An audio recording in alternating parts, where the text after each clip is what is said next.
1.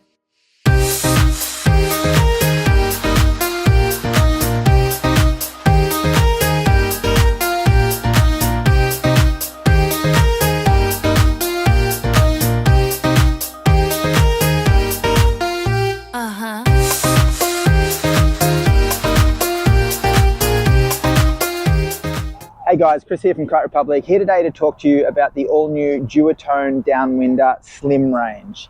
So Duotone teamed up with Finn and Jeffrey Spencer last year, came out with some awesome boards in the standard Downwinder range, and those boards are still available in a new and souped up version.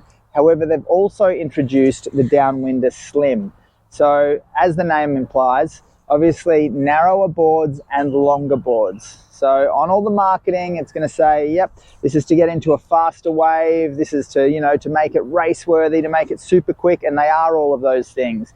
However, as well as that, they are also going to make the average downwinder's life a lot easier. So even though they're slim, because you've got that extra length, you really do get a lot of that balance back as well that you lose from losing a little bit down the sides. And I'd say that provided they fit within your size range, they're going to make the average paddle up a lot easier.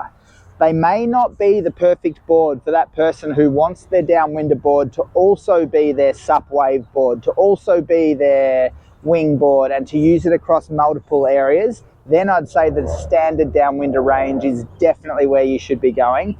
However, if you are using it for downwinding, you are wanting to be more consistent on the paddle ups, you are wanting to be able to ride a smaller wing than what you've been able to get off the water before, so you can really get out there and get some extra speed and liveliness up in your riding, then check out this Downwind Slim range. Let's talk about it a little bit here. So as you'll see from the angle you're on now, the outline is sensational in terms of, one, we've got a tail that doesn't hold too much volume. We've got really nice straight lines through the middle here. So I'll show you the rocker in a minute, but that's going to allow you to really hold your speed well and get that paddle speed up while maintaining a good bit of balance. And then my favorite thing about this board is, I love that look of having a surfboard out in front of you. Having a board in front of you that doesn't have too much volume in the nose is really nice for that surfing part. And as you can see on the nose here, it's really thinned out. From that rocker line, you can see there is that little bit of a kick there, so you've got your forgiveness. However, the board itself doesn't hold too much volume at all through that section. So when you're wanting to pump, when you're wanting to turn, you don't have those lag times, you don't have weight sitting up here. It really makes the board ride like it's a much smaller board. However, at the same time, you've got that water line for when you really need it for the paddle up and for getting off the water consistently. So it's really well done and rides beautifully. When we look at the deck pad and this section that we're standing on, we'll see that it really is a really flat deck. You might have the absolute slightest little bit of concave, but it is an incredibly flat deck, lines up well with the boxes. You can ride a lot of different foils very happily with it. And the deck pad they use is a really nice thin vertical cord deck pad. This one does have a couple of little lines going across it as well, but vertical cord deck pad, which means that you can still creep up and back just those small movements without locking in. But as soon as you want to rip a turn or anything, then it does that lock in and you feel really safe and you feel really secure with it. I love deck pads that have a marking around where your feet should be. Now this one here, I've actually put a dot on this side. That right there is the exact point of balance. So if I put my fingers across here, that's going to be perfectly balanced right there. I've got a slight little notch there and one on the other side. That lines up with exactly the middle point in this deck pad. So when I'm getting my feet ready, when I'm coming up off my knees or anything for a recovery, I know where that center point is, and straight away I'm going to be locking right into the position I want to be in either side of that, and that really makes a big difference for me, having a deck pad that has a marking around where the front foot, or it doesn't even matter where it is, as long as it's in that area, and you can work off that and get to know your board. All right, when we look at the track positioning, so as I said, right there is my point of balance. So the board's exact point of balance is that point there. You can see the tracks are right up close to that. So it means that we can get that center of the front foil, or the center of lift of the front foil, over that, and we can have a board that we're not fighting, that's really well balanced and it's there. So positioning is good. For me, setting up on this, I don't have an overly lifty foil, so I'm right up near the front of these tracks, and they are long, nice carbon tracks, but longer tracks as well.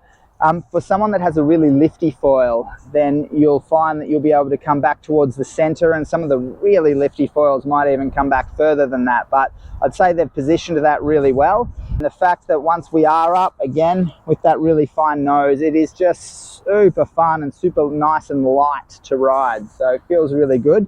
We weighed the board just before. To give you an idea, this is the 8.6 by 19 and 110 litre, and that was just a shade under 6 kilos on the scales we were using. All right, when we look down the board there, that water entry point just has a slight single concave there, which is super efficient and a really fast way to have it. As we move back towards where the tracks are, you'll see that flatten out, and it's a really flat and straight line down through here. The tail is really fine, so it's just got that real pintail to it. You can really sink that into the water as well when you're wanting that extra bit of help and angle to get the takeoffs right. In terms of rail shape, you'll see it's quite soft through the front. So coming back to around this mark here, it's got a really soft and slightly rounded bevel there, which means that, you know, if you're slightly off angle on something you want to take off at, you've got that chance of it to slide around and not bite and throw you.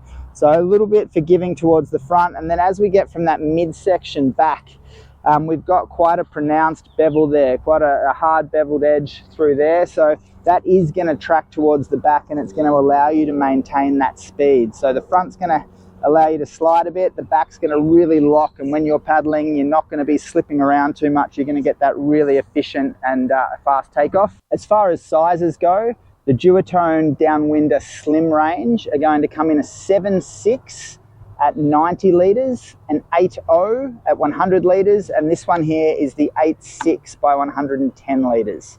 So a good range of sizes there. The 110, although when you're up and foiling, it feels really small, it feels quite light, and it feels like you can throw it around really well. It's incredibly forgiving, and I'm 85 kilos. I've got heaps of stability. Just having that extra bit of length, I think, well makes up for the, you know, being only 19 inches there. And yeah, it's a really forgiving ride, but really easy. I know that I'm getting off the water every time I want to with this, and it really makes a big difference. It's very nice. So guys, if you are keen to hear more about the Downwinder Slim boards or any of the Duotone foiling range, or you'd like to try some demos and get out on the water on them, make sure you hit us up at kiterepublic.com.au. Cheers. 3, 2, 1